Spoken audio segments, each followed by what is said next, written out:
suivante, monsieur l'huissier, s'il vous plaît. Couchez-vous tous les trois, là. C'est maintenant au tour de 3 jeunes, accusés de vol, de faire face au juge. Mais visiblement, l'un d'entre eux prend l'affaire un peu trop à la légère, aux yeux du juge Bernardo. Non, mais je le crois pas. L'un des prévenus est arrivé au tribunal, en short de bain. Vous vous rendez compte qu'on vous présentez aujourd'hui au tribunal? Ouais, mais je sais pas, j'ai profité pas. Et vous arrivez là comme une fleur, là. C'est la plage, quoi. Ici, c'est pas le tribunal, c'est la plage. Qu'est-ce que vous diriez si les magistrats ils s'enlevaient tout aussi? On se fout à poil comme vous? Ah bah franchement, si tous les magistrats ils se foutaient en caleçon et en short de bain, moi je serais mort de rire. Hein. À la limite, j'aurais peut-être même plus de respect pour ces gens-là. Enfin, passons. Vous savez, monsieur, ce qu'il y a quand on fait comme ça, c'est qu'on a un manque d'éducation. Un manque d'éducation tel que vous n'avez aucun respect, monsieur, des choses importantes. Et là, ce que vous êtes en train de faire, c'est pas moi personnellement, c'est que vous respectez pas la justice, monsieur. Ouais, alors, ouais, peut-être, c'est possible, mais en fait, comme j'essayais comme j'étais en train d'expliquer à mon ami Christophorus, là, sans le savoir, ces deux jeunes, ils ont mis le doigt sur quelque chose qui pourrait être intéressant. Là, la justice de la franc-maçonnerie, personnellement, j'en ai rien à péter. Enfin, bref, passons. J'étais pas au courant que... Et quand on dit qu'on n'est pas au courant, monsieur, c'est encore plus grave, parce qu'on est un irresponsable. Ouais, en fait, là, le mec, il aurait dû dire simplement, bah écoutez, moi je suis un être humain, de chair et d'os, j'ai répondu à une invitation, je suis venu à une invitation de mon propre libre arbitre, et je viens habillé de cette manière, de mon libre arbitre, j'ai le droit de m'habiller comme je le désire. Là, il aurait répondu ça, le juge, je pense que ça l'aurait fait chier, mais enfin...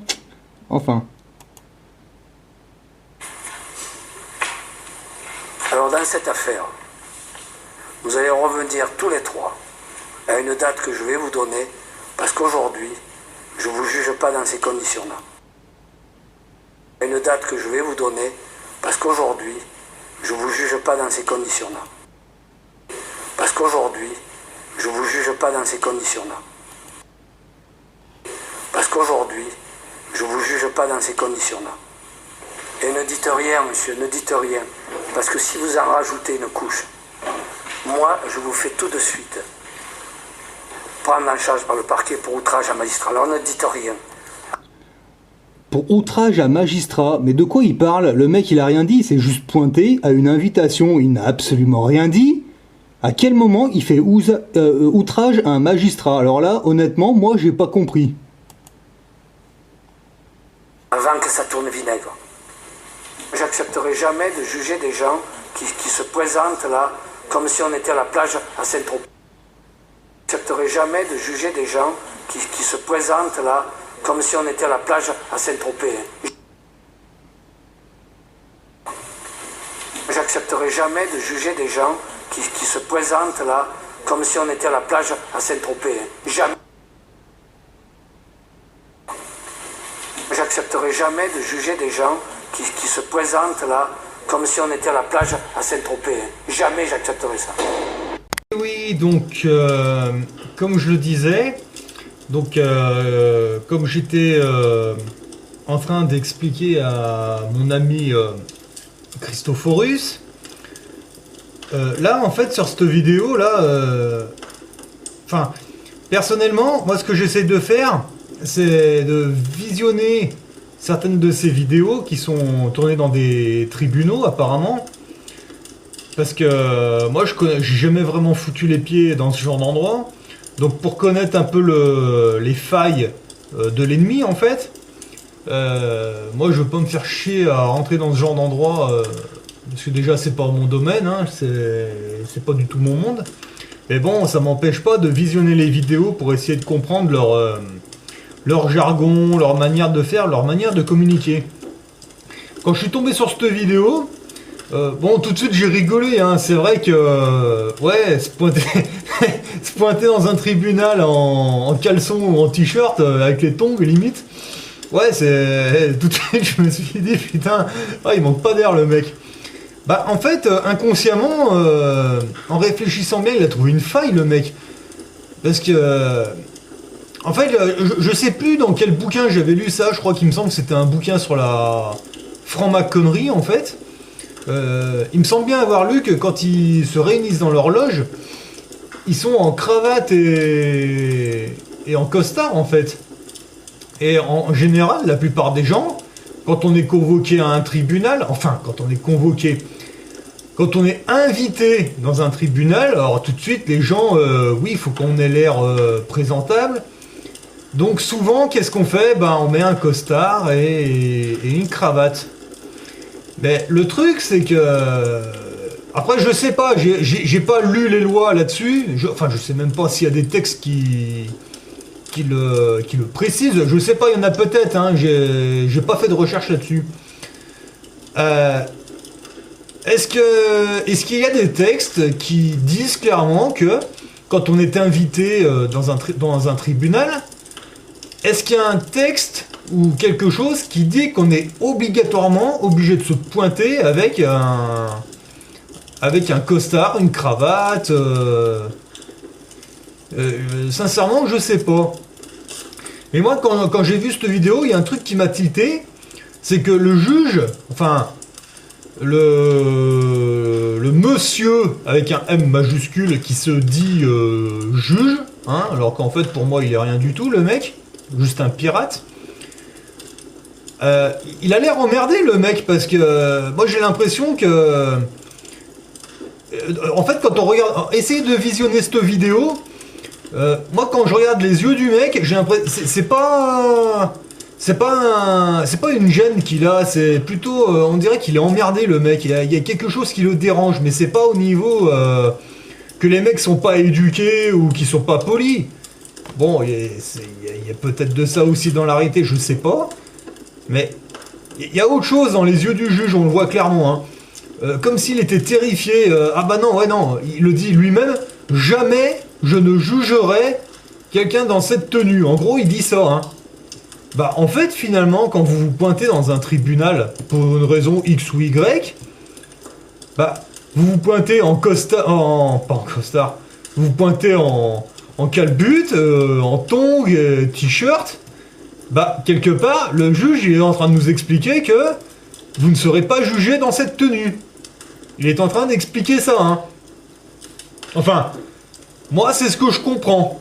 Après il faudrait que je trouve d'autres vidéos sur ce même sujet en fait, hein. Mais là, pour l'instant dans l'immédiat, peut-être que j'ai une mauvaise interprétation, je sais pas. Faudrait faire des recherches là-dessus. Mais moi, ce que je comprends dans l'immédiat, c'est qu'un juge, dans un tribunal, ne vous jugera pas si vous vous pointez habillé de cette manière. Alors après, il faut creuser un peu le sujet. Donc déjà, quand on reçoit une invitation dans un tribunal, moi, personnellement, de mon libre arbitre, je peux choisir de décliner l'invitation, et je peux aussi choisir d'accepter l'invitation. Si j'accepte l'invitation, je me pointe comme j'ai envie d'y aller. C'est une invitation, on est bien d'accord. Si j'ai envie d'y aller habillé comme Tarzan, ou même avec des vêtements, les mêmes vêtements que j'avais dans la vidéo juste avant celle-là, c'est-à-dire dans le train, c'est-à-dire avec ma entre guillemets tenue que j'appelle la tenue de Jedi, j'ai parfaitement le droit de me pointer de mon libre arbitre habillé de cette manière. Pourquoi? Parce que pour moi personnellement, c'est la tenue qui me représente le mieux, qui représente mieux ma personnalité en fait, hein, voilà. Si le juge ça l'emmerde, clairement qu'il aille se faire cuire 2 œufs, il est pas content, moi je m'en vais, hein. Ça c'est sûr, mais en plus lui il refuse de juger quelqu'un dans une tenue comme ça, mais moi j'ai pas envie d'être jugé par un franc-maçon, hein. Franchement, moi personnellement si je dois être jugé, ce sera pas par un franc-maçon, hein. Alors là, je vais pas me rabaisser à ça, hein. Moi si on me demande, si on m'invite dans un tribunal et que j'accepte l'invitation, j'y vais. Si c'est pour qu'on me dise votre tenue machin, moi je répondrai tout simplement eh bien écoutez, moi je suis venu, j'ai répondu favorable à votre invitation, je suis venu de mon propre libre arbitre, maintenant, si vous avez quelque chose à dire sur ma tenue, eh bien sachez, cher monsieur, que je vous souhaite une bonne journée, je m'en vais, et puis c'est tout. C'est pas la peine de m'inviter pour me dire que ma tenue ne vous convient pas. Pour moi, c'est aussi simple que ça. Alors après, il faut bien préciser que vous êtes habillé de cette manière de votre libre arbitre, et que en plus, vous lui rappelez la fraude au nom, parce qu'il va certes, quand il vous invite, j'imagine que sur le courrier, ça doit être marqué Monsieur, votre nom de famille et vos prénoms, mais tout en lettres majuscules. Donc ceux qui connaissent la fraude au nom, ils voient de quoi je parle. Et en plus de ça, ils se permettent de critiquer votre tenue. Donc à la limite, vous pouvez même demander le nom et le prénom de ce monsieur. Et à la limite, vous lui dites, mais vous savez quoi, on va y aller au parquet.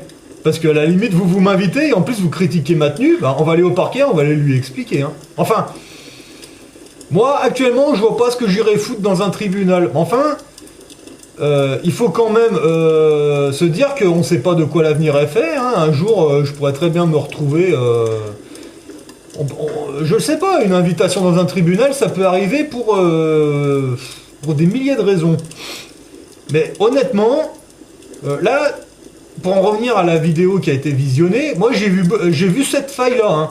Si vous vous pointez habillé comme vous le désirez, non pas comme eux le désirent, déjà il peut pas vous juger. Hein. Je pense pas. Bon, encore une fois, il faut se renseigner sur ce sujet, j'affirme rien, c'est juste un avis. Et en plus, si vous pointez en tant qu'être humain, pas de nom de famille, je suis être humain, de chair et d'os, résident terrien et de mon propre libre arbitre. Alors déjà, dans les deux cas, l'autre il a deux mauvais points en face, hein, c'est clair et net. C'est soit il vous pose une question, vous lui répondez pas. Mais moi il me semble qu'un franc-macon juge comme ça, il me fait une remarque sur ma tenue, et ben je lui dis, écoutez, votre sainteté, bien le bonsoir, et je m'en vais. Hein. Ça c'est une certitude. Enfin, je vous laisse visionner ce genre de choses, et ben en commentaire, dites-moi ce que vous en pensez. Hein. Franchement, peut-être que je me trompe, hein. Peut-être que je me trompe, mais moi je pense qu'il y a une faille à creuser de ce côté-là, parce que visiblement la tenue dans le tribunal, ça a l'air de leur poser un problème si vous pointez habillé comme vous le désirez. Enfin, c'est juste une hypothèse, hein, voilà, donc je vous dis, comme j'étais en train d'expliquer à mon ami Christophorus, je me trompe peut-être, hein, mais c'est peut-être une possibilité à exploiter, donc voilà, c'est peut-être rien, hein, c'est peut-être une erreur, hein, mais moi je pense que c'est une possibilité que la tenue puisse jouer en votre faveur. Hein. Moi j'entends toujours l'habit ne fait pas le moine, ouais, mais on va dire à 90%, moi je pense que si, et beaucoup plus qu'on ne le pense. Enfin, je vous laisse penser par vous-même. N'hésitez pas à me dire ce que vous en pensez, et peut-être que parmi vous, il y a peut-être des avocats ou des procureurs qui pourraient m'éclairer sur ce sujet. D'ailleurs, à savoir que tout avocat éclairé peut nous aider, hein. Franchement, sur ce genre de choses, parce que moi je vous dis, je ne suis pas avocat, j'ai juste potassé certaines choses, mais je ne suis pas avocat, j'ai jamais foutu les pieds dans un tribunal. Donc si parmi vous, il y en a qui connaissent ce genre de milieu, bah, tout est bon à prendre, et honnêtement, je vous laisserai méditer par vous-même. Voilà. Allez, je vous souhaite quand même une bonne recherche. Alors, ah oui, par contre, Un petit clin d'œil à Loan je suis pour ses super vidéos. Ah franchement, oh là mec. Alors là, les vidéos que tu nous as fait, alors là, je te tire mon chapeau, franchement. Alors c'est vrai que t'es tombé sur des flics, moi je les ai trouvés très agressifs pour des gens qui sont censés représenter un pays, hein, les forces de l'ordre. Alors l'autre il t'accoste, ouais, papier d'identité, machin, et il y a l'espèce de fliquette, ah, dans le sac J'ai pas compris c'est que c'était cette hystérique. Moi, quand j'ai entendu ça, j'ai dit mais attends, mais c'est des flics, c'est truand, c'est quoi ces gens là, Enfin franchement je t'ai trouvé super calme, parce que tu vois, même en écoutant ça, étant naturellement assez calme, un truc comme ça arrivait presque à me mettre en pression, j'avais presque envie de leur mettre une claque chacun à ces connards quoi. Ah ouais non, mais c'était des policiers, mais pour moi non, c'était pas des policiers, pour moi c'était des connards. Hein. Parce qu'on ne parle pas aux gens de cette façon, et puis même en étant de nature très calme, rien que d'entendre parler comme ça, on a envie de lui dire, oh écoute Jackie, ça va, tu baisses un ton quoi. Surtout qu'en plus t'as pas gueulé, t'as rien dit, t'étais super calme. Je vois pas pourquoi l'autre il t'engueule, avec la fliquette là, ça devait être des francs-macons. Alors en plus, ouais, moi je pense que si en plus ils sont francs-macons, qu'ils ont leur grade de flic, puis qu'en plus ils ont un grade à maconnerie, ouais, c'est sûr qu'ils se prennent pas pour de la merde. Mais moi je trouve que dans l'ensemble t'as super bien réagi. Alors moi j'ai un peu rigolé, l'autre qui commence à t'engueuler, c'est pas vous qui allez nous apprendre notre métier, ok? Ben apparemment si, hein, tu leur as expliqué leur métier, parce que d'après ce que j'ai compris, t'es ressorti libre comme l'air, hein, apparemment, donc je sais pas quelle gueule ils ont fait, mais ça a dû un peu les faire chier, mais en espérant que ça leur a mis un peu du plomb dans la tête. Alors par contre, il y a une vidéo que j'ai adorée, et je pense que je suis pas le seul, c'est la vidéo là que t'as faite là dans le train, là où t'expliques au contrôleur la fraude au nom et tout le reste. Là, t'es tombé sur un contrôleur, à mon avis, s'il est pas éveillé, moi je pense qu'il va s'éveiller bientôt. Voire même, il va peut-être même ressusciter bientôt. Parce que moi, franchement, cette vidéo, j'ai trouvé super jolie. Hein. Honnêtement, celle-là, si tu pouvais la laisser sur ta chaîne, parce que franchement, je crois que celle-là, c'est vraiment... Je suis tombé sur cette vidéo, franchement... Un contrôleur comme ça, ouais, ça change de tous ces reptiles qui t'engueulent, qui t'ignorent. Parce que c'est vrai que d'après ce que j'ai compris, t'es tombé sur pas mal de contrôleurs qui... on sentait qu'ils étaient emmerdés, mais en même temps... ouais, ils avaient envie un peu de gonfler leur importance, voire même d'en rajouter. Ce contrôleur-là, non, il a super bien réagi, il a été même intéressé. Et moi, je pense que chez lui, il doit se renseigner. Et c'est très intéressant de faire ce genre de choses, parce qu'un contrôleur comme ça, qui est ouvert d'esprit, il va forcément en parler à ses collègues, il va propager ça dans la SNCF. Et moi, je pense que t'as allumé quelque chose dans la SNCF, et ça, c'est super. Donc, ouais, là, c'est vrai, moi, je te dis chapeau, hein. Franchement, là, je te dis chapeau, parce que là, t'as vraiment fait du super boulot. Apparemment t'as fait une super grande distance, tu t'es fait embarquer par les flics et tout, et finalement en fait t'es rentré chez toi avec une super expérience, mais t'as eu aucun emmerde, t'as rien payé. Non franchement c'est bien, hein. C'est bien. Hein. Franchement ça donne une super idée de ce qu'il faut faire. Donc après c'est à nous de creuser le truc pour essayer de faire de mieux en mieux. Non mais franchement là, honnêtement, je te tire mon chapeau. Franchement, je pense pas que j'aurais pas fait mieux, sincèrement. Mais bon, encore une fois, merci d'avoir mis ce genre de vidéo en ligne, hein, parce que après, je pense que toutes les personnes qui sont dans cette voie, tes vidéos, on va les voir, les revisionner, les re-revisionner, pour voir justement, pour nous s'améliorer, et puis le jour où on est dans cette situation, essayer de faire de mieux en mieux, et montrer aux gens que effectivement en face on les emmerde hein, techniquement hein. Ah au fait ouais il y avait autre chose. Avant je vous montrais que les courriers que je faisais j'ai signé avec mon empreinte digitale. Bah, en fait, il y a juste un petit truc que j'ai changé. C'est toujours le cas, mais en réfléchissant, ce doigt-là, finalement, cette empreinte digitale, c'est cette empreinte digitale que les flics ils veulent, il me semble, hein, dans leur commissariat. Alors finalement, j'ai juste changé encore un petit truc. Je ne signe plus comme ça. Ouais. Maintenant, quand je signe, c'est pareil, c'est avec une empreinte digitale, mais c'est pas la même. Moi, je signe avec celle-là, je mets du bleu sur celui-là. et c'est avec celui-là que je cling. Voilà, c'est avec celui-là. Et c'est de manière volontaire, avec le mauvais doigt. Voilà, comme ça. Ça, c'est pour les flics. Mais non, mais celui-là, ils l'auront... Enfin, s'ils le veulent, ils le prennent. Mais moi, c'est avec celui-là. J'aime bien ce mauvais doigt, là. Moi, je pense que c'est ce que je vais faire. Voilà. Et encore une chose, avant de vous souhaiter un bon week-end et une bonne soirée. Au niveau des intérimaires, vous savez, l'assurance de merde, là, intérimaire santé, et ben ce que je vais faire, c'est que je vais envoyer mon premier avis d'avertissement. Voilà, parce qu'en fait, je me suis aperçu que ils ont bien prélevé ces connards. Et j'ai même un numéro d'assuré dans cette assurance de merde.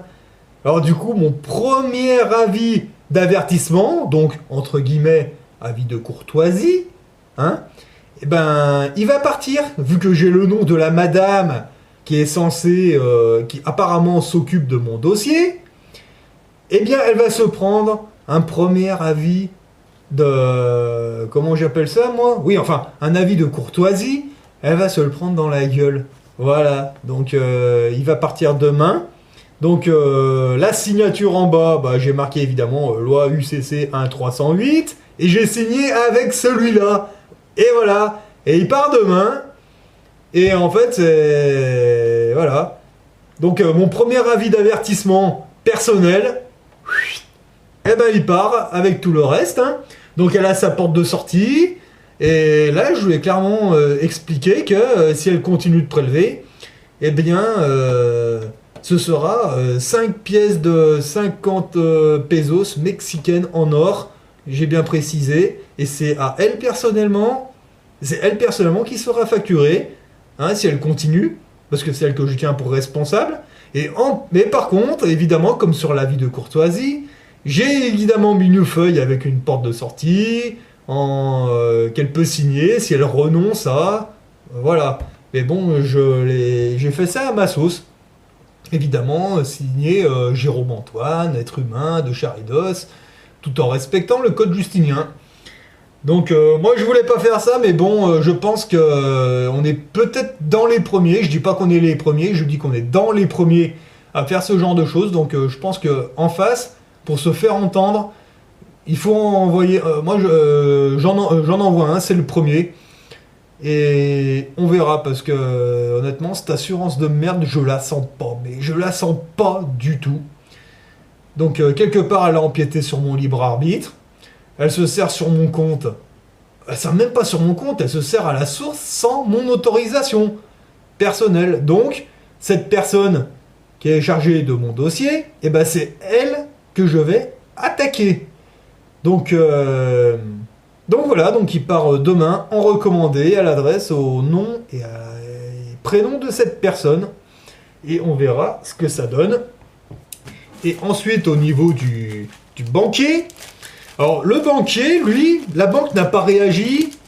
Et ils n'ont répondu à aucun de mes avis, ni à mes CFI, ni au reste, hein. Donc là, en gros, vous voyez, les accusés de réception, ça c'est pour la banque. Voilà, ça c'est les avis de courtoisie et les TCS. Et le TCS, voilà, regardez ça. Il y en a 1, 2, 3, 4, 5, 6, 7. 7 missiles qui me demandent qui a explosé dans la gueule de la banque. Je sais pas si je vais pas essayer de monter à 10 ou 15. Je sais pas encore. On verra, ça me tente un petit peu parce que moi j'ai l'impression que plus je reçois d'accusés de réception comme ça, de ces TCS ou CFI que j'envoie dans la gueule du banquier, moi j'ai l'impression que je suis en train de lui pomper de l'énergie. Hein. Ça, c'est pas des conneries. c'est un ressenti que j'ai. Moi, je me demande si je suis pas en train de lui pomper de l'énergie sur son âme à ce mec. Parce que, en fait, au début, je faisais du CFI, mais c'était à la banque. Donc, à la banque directement, donc identité sans âme, on le sait. Par contre, depuis qu'il y a le nom et le prénom de ce monsieur, donc, le directeur de la banque, eh bien, depuis que je reçois les accusés de réception et qu'il ne réagit pas, le mec, j'ai un niveau vibratoire qui est encore en train de monter, mais je vous dis, au niveau spiritualité, moi je me considère pas du tout comme spirituel, mais j'ai l'impression que je prends des forces en ce moment et je me demande si je suis pas en train de pomper sur l'âme de ce monsieur, quoi, en fait. Parce que j'ai l'impression que là, depuis la dernière attaque qu'il a tentée, là, en m'envoyant un courrier comme quoi, soi-disant, que la EDF n'avait pas pu prélever parce qu'il n'y avait pas assez sur mon compte, ce qui était totalement faux. Bah, d'ailleurs, j'ai reçu le courrier d'EDF qui, eux, me confirment que tout s'est bien passé normalement. Moi, j'ai l'impression que j'ai encore monté en... J'ai encore pris une énergie que j'arrive pas à... Je ressens bien qu'il y a un truc encore qui s'est amélioré depuis, mais j'arrive pas à comprendre quoi. Et maintenant, j'ai l'impression qu'à chaque accusé de réception que je reçois, avec le nom et le prénom de ce monsieur, putain, mais j'ai l'impression que mon taux vibratoire monte. Alors après, est-ce que c'est mon âme qui se recharge sur la sienne? Je sais pas. Non, en fait, franchement, je sais pas. Je sais pas comment interpréter ça. Sincèrement. Mais c'est vraiment étrange. Franchement, moi, je serais ce monsieur... moi, je me manierais de réagir, hein, parce que... Moi, quelque part, ça me fait rigoler, mais en même temps, bon, faut reconnaître, ouais, ça me fait un peu flipper, quoi, pour lui, hein. Parce que, bon, moi, je sais pas, je connais pas ce monsieur, hein. C'est un directeur banquier, bon, voilà. Mais bon, je suis quand même conscient qu'il a des gamins, qu'il a une famille, certainement, hein. Mais enfin... je sais pas, il s'agit de son âme, hein, quand même, hein. Bon, là, si je suis en train de si mon âme est en train de pomper de l'énergie sur la sienne, avec ça, putain, moi je le fais de manière totalement involontaire, hein, c'est sûr. Mais enfin, moi j'ai l'impression que c'est pas moi qui lui pompe, j'ai l'impression que c'est lui, que c'est son âme qui est en train de se vider sur la mienne, au niveau énergétique, mais parce que lui personnellement empiète sur mon libre arbitre et en plus il fait des choses qui sont totalement... qui sont complètement interdites, hein, peut-être au niveau universel, je sais pas. Mais moi j'ai l'impression que plus il attend, plus je lui envoie ça, mais plus il va lui arriver une bricole. Hein. Peut-être pas forcément sur Terre, mais dans une autre vie, quand il aura fini son séjour ici, il va sûrement se faire réincarner en, je sais pas moi, en géranium... ou en je sais pas quoi, et en fait finalement moi je pense qu'il faudra tout qu'il recommence, hein, tout son enseignement, hein, parce que là c'est pas bon, hein, ce qu'il est en train de faire, moi je le ressens, hein. Enfin après bon il fait comme il veut, hein, là il n'y a rien à 7. Moi je vais quand même tenter d'essayer de monter jusqu'à 10, mais moi je pense pas, mais si le banquier regarde cette vidéo, mais franchement je sais pas, soit envoyez-moi un courrier et puis donnez-moi le nom de votre supérieur hiérarchique, parce que moi, plus je tape haut et plus je suis content. Encore une fois, moi, les larbins, je m'en fous des larbins. Moi, c'est vraiment... plus je peux taper haut, plus je suis content. Moi, je cherche pas à taper dans du larbin. Bon, bah là, il se trouve que, cher monsieur Mikouyanski, c'est vous que j'ai trouvé à l'échelon le plus haut dans cette banque. Maintenant, si vous m'envoyez un courrier en me disant, bon, écoutez... arrêtez de m'envoyer ce genre de courrier, envoyez ça plutôt à mon maître qui est au siège social, à la banque de cette banque, par exemple à Paris. En général les vrais ils sont tous là-haut apparemment, et donnez-moi son nom, son prénom, l'adresse, et moi j'arrêterai de m'attaquer à vous et je m'attaquerai à cette entité directement, hein. Parce que moi personnellement je me doute que vous n'êtes qu'un larbin. Et quelque part, si ça se trouve, vous êtes même pas vous n'êtes qu'un fusible, hein. Comme les Hollande, comme les Macron et tous ces crétins. Voilà, ils ne sont que des fusibles. Macron qui est le fusible d'un monsieur que je pense est à Bruxelles. ce même monsieur qui est un autre fusible sécurité pour celui qui s'appelle, je crois, Jacques Attali, qui lui-même est encore un autre fusible pour un Rothschild, qui lui-même... Mais plus on monte haut, mieux c'est, hein. Donc après, bon, bah c'est vous qui voyez, si vous voulez vraiment vous en ramasser encore, parce que là, du TCS, vous allez vous en ramasser encore, hein. Donc, à moins que vous... Il y a un autre échappatoire, c'est vrai que j'avais pas précisé dans ce TCS. Je verrai si je vous mets encore cette option. Envoyez-moi le nom, le prénom de votre supérieur, et directement, moi, je vous lâche, et je m'attaque à lui, hein. Sincèrement. Donc après, bon, à moins que vous campiez sur vos positions, et moi je pense que votre âme, elle est mal, hein, très très mal. Enfin, moi personnellement, j'essaye de vous orienter sur des portes de sortie, mais bon après, c'est à votre libre arbitre de faire ce que vous avez à faire, hein. Moi mon but n'est pas de vous emmerder, moi mon but c'est clairement de me libérer. Après, vous choisissez la voie que vous avez choisie, sûrement, je sais ça veut rien dire hein, ce que je suis en train de dire, mais je me comprends. Ben, soit vous assumez totalement, puis ben là, moi tant pis, moi je m'en fous hein, de mettre 300 € par mois dans mon crédit immobilier, parce que de toute façon, cet appartement, pour ce qui me reste à payer, moi je vous dis, je m'en fiche, hein, de toute façon... moi, à mon niveau, c'est déjà un CVAC de toute façon, mais maintenant, c'est à vous de voir ce que vous préférez faire, hein. Continuer. Et puis, en fait, finalement, c'est même pas pour vous personnellement, vous avez rien à gagner dans l'histoire, c'est juste votre banque mais vous, personnellement, là, vous avez tout à perdre, hein.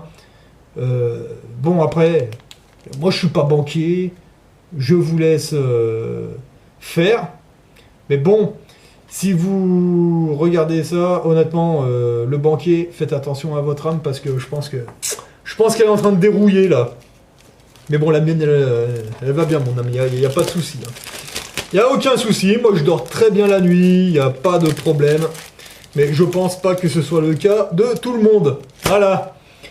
Donc voilà où j'en suis en ce moment, hein. Donc ça continue de potasser, il n'y a pas de problème. Donc là, si je fais des vidéos comme ça, c'est pour essayer d'en aider le maximum, hein. Je prétends pas tout savoir, au contraire, j'ai encore tout à apprendre, hein. Je ne suis que que padawan, on va dire, hein. Mais voilà, hein, je vous laisse potasser vous-même, hein, voilà, j'ai pas à vous dire ce que vous devez penser ou ce que vous devez faire. Moi, je pense que c'est à vous de savoir ce que vous avez à faire. Moi, je ne fais que vous montrer comment je fais à ma manière pour vous donner des idées, et vous aurez sûrement d'autres stratégies qui seront certainement autant intéressantes. Voilà. Donc, peut-être que mes méthodes ne marcheront peut-être pas pour vous, mais vous, ça pourra vous donner des idées et avoir votre propre stratégie d'attaque qui sera adaptée à votre niveau. Voilà, c'est à vous de voir. Voilà. Allez, je vous souhaite une bonne soirée, un bon week-end, et puis... ouais, effectivement, portez des lunettes. Parce que, Scrib, ouais, j'ai vu enfin, j'ai pas tout visionné encore, j'en ai vu une partie. T'expliquais que tu gardais tes lunettes parce que tu expliquais qu'il n'y a pas que des humains sur Terre. T'expliquais pourquoi tu gardais tes lunettes. Moi, je suis d'accord avec toi. Même si je ne sais pas encore trop quelles entités peuvent s'attaquer à nous, mais je crois que j'ai compris quand t'expliques que dans les lunettes il y a un reflet et que quelque part ça peut renvoyer. Enfin, je pense que tu m'as compris. Moi, je pense que j'ai compris ton message. Ouais, c'est possible, hein, c'est possible. C'est même plus que probable. Mais honnêtement, ce genre d'entité qui pourrait nous attaquer au niveau des yeux, je vois pas laquelle ça pourrait être. Mais moi, au niveau des races d'extraterrestres vivant sur Terre, moi j'ai bien connaissance de 8 races en fait. Mais bon, apparemment il y en aurait beaucoup plus que ça. Ouais, j'ai vu qu'il y en avait plus d'une trentaine apparemment, mais j'ai pas regardé toutes les races qu'il y avait complètes, hein. Moi j'ai regardé un petit peu les principales, bon, les plus connues en fait. Enfin les plus connues. Moi j'en ai jamais vu, hein. Mais moi à mon niveau je pense que quand vous regardez les films que j'aime beaucoup d'ailleurs, regardez les films Star Wars, on nous présente plein de créatures là, ouais, il y a plein de formes de vie, on va dire. Et moi, personnellement, je pense que toutes ces formes de vie qu'on nous montre, je n'exclus pas la possibilité qu'elles pourraient exister en réalité. Moi, je vous dis, hein, pour moi, dans ma tête, les politiciens, certains journaleux et certains gugus haut placés hiérarchiquement, je pense qu'ils vivent sur la Lune. Et je sais je pense, j'ai pas de confirmation, mais je pense qu'il se passe des choses sur Mars aussi. Mais à mon avis, c'est une possibilité que toutes je veux pas dire les créatures, c'est insultant et je ne sais pas, je ne connais pas ce genre d'être vivant, on va dire. Mais moi, je pense que toute forme de vie qui nous est présentée dans Star Wars, moi, je pense qu'elles existent. Après, c'est peut-être juste une partie, hein, il y en a peut-être beaucoup plus. Mais bon, après, moi je vous dis ce que je pense. Après, moi je pense ça, hein, sincèrement. Et ouais, effectivement, sur Terre avec nous, il n'y a pas que des humains. Et il y a peut-être même des formes de vie qu'on ne connaît pas. Je sais plus où c'est que j'avais vu qu'il y avait une forme de vie que nous on ne voit pas. Comment ça s'appelle? Ah, c'est pas un... En gros, je vous retrouverai le nom et puis je vous en parlerai dans une autre vidéo. C'est comme un... Pour vous donner une petite idée, ça ressemble à un moustique, mais l'œil humain ne peut pas le voir. Je sais plus où c'est que j'avais vu ça, je me rappelle plus du nom, et que apparemment on en serait entouré, mais l'œil humain ne peut pas le voir. Et c'est pas un truc qui est vraiment connu de... je retrouverai ce que c'est de cette forme de vie. En plus c'est vivant, hein, c'est vivant. Je crois que j'avais vu ça, c'était... Comment il s'appelle? Je crois que c'était Beyond Grill, ça. Vous savez, le mec là qui se fait larguer sur les îles. Je crois que c'est un ancien Marines anglais. Et ça y est, c'est le mec là qui se fait larguer sur des îles désertes à poil, quasiment. Et puis son but c'est de rester 1 mois, 2 mois, la référence des survivalistes en fait. Et il me semble que c'était sur une de ces îles que le mec parlait de ce genre de choses, il me semble. Je me trompe peut-être, vous retrouverez ça. Et je m'y suis intéressé un moment à cette forme de vie, mais sans m'étaler plus que ça. Mais je sais que ça existe. L'œil humain ne peut pas le voir, mais il y en a tout autour de nous, et c'est vivant. Donc sur une autre vidéo, j'essaierai de m'étaler un peu plus sur ce sujet, parce que là, sincèrement, j'avais le nom en tête, mais je me rappelle plus de comment ça s'appelle. Mais je vous en parlerai. Allez, je vous souhaite un bon week-end, une bonne soirée, et à une prochaine. Allez, bonne recherche et bon courage à vous tous.